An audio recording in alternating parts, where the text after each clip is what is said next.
ขอบคุณพระเจ้าครับเช้าวันนี้เป็นอีกวันหนึ่งที่เราจะมีโอกาสให้กำลังใจกันหนุนใจกันด้วยพระคำขององค์ผู้เป็นเจ้านะครับวันนี้พระพรออฟเดย์นำพระคำหนุนใจพี่น้องจากพระธรรมสดุดีบทที่107สดุดีบทที่107ข้อที่19-20พระคำของพระเจ้าได้บอกว่าเมื่อมีความทุกข์ลำบากเขาทั้งหลายได้ร้องทูลพระยาเวห์แล้วพระองค์ทรงช่วยเขาให้พ้นจากความทุกข์ใจพระองค์ทรงใช้พระวจนะของพระองค์ไปรักษาเขาทั้งหลายและทรงช่วยกู้เขาจากหลุมมรณาขอบคุณพระเจ้าครับพระคำของพระเจ้าเป็นฤทธิ์เดชจริงๆพระคำของพระเจ้าพระวจนะของพระเจ้าเป็นกำลังให้กับเราทุกวันจริงๆผู้เขียนพระธรรมสดุดีตรงนี้ได้พูดกับเราเป็นการขอบพระคุณพระเจ้าที่พระเจ้าให้ช่วยให้พ้นจากความทุกข์ยากลำบากผู้เขียนสดุดีบทที่107เลยเขียนและบอกหลายสิ่งหลายอย่างตรงนี้ผมยกมาจากข้อ19-20บอกว่าเมื่อเรามีความทุกข์ลำบากเมื่อเรามีความทุกข์ลำบากเราได้ร้องทูลต่อพระยาเวห์ได้ร้องทูลต่อพระองค์บอกกับพระองค์ว่าเราลำบากอะไรเราทนทุกข์อะไรอยู่นี่เป็นเรื่องจริงอันนี้เป็นเรื่องจริงเมื่อเราทุกข์ลำบากเราก็จะทูลกับพระองค์อธิษฐานกับพระองค์และอธิษฐานมากขึ้นด้วยแต่ในขณะที่เรามีความสุขสบายเราอาจจะอธิษฐานเหมือนกันแต่ว่าน้อยหน่อยแต่วันไหนที่เรามีความทุกข์วันไหนช่วงระยะไหนช่วงเวลาไหนช่วงสถานการณ์ไหนที่เรากำลังเจอความทุกข์หนักๆเราจะอธิษฐานมากและอธิษฐานถี่ด้วย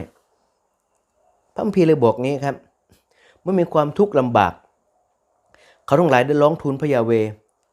และสิ่งที่ตอบมาคืออะไรครับเมื่อพระองค์แล้วพระองค์ก็ทรงช่วยเขาให้พ้นจากความทุกข์ใจช่วยทันทีครับเมื่อเราร้องทูลกับพระเจ้าบอกถึงพระองค์ว่าเราทุกข์ใจอะไรอยู่เรามีความลำบากอะไรอยู่เรากำลังเผชิญกับวิกฤตอะไรอยู่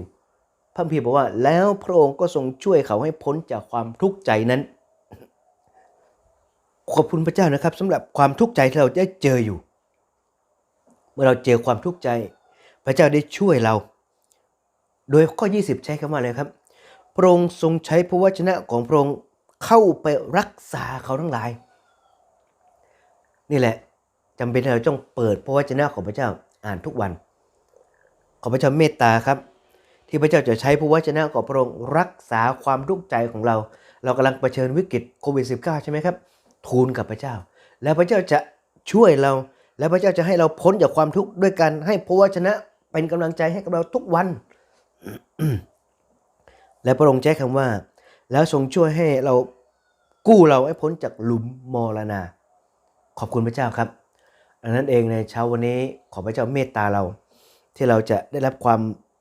ช่วยเหลือจากพระเจ้าเมื่อเราร้องทูลกับพระเจ้าด้วยพระวจนะของพระองค์จะหนุนใจเราทุกวันขอบคุณพระเจ้าครับเราอธิษฐานขอบคุณพระเจ้าด้วยกัน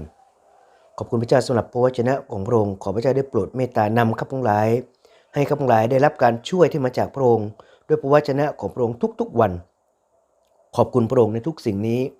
ขอรับการอวยพรที่มาจากพระองค์ทั้งสิ้นขอพระพรเช่นนี้ในพระนามพระเยซูคริสต์เจ้าอาเมน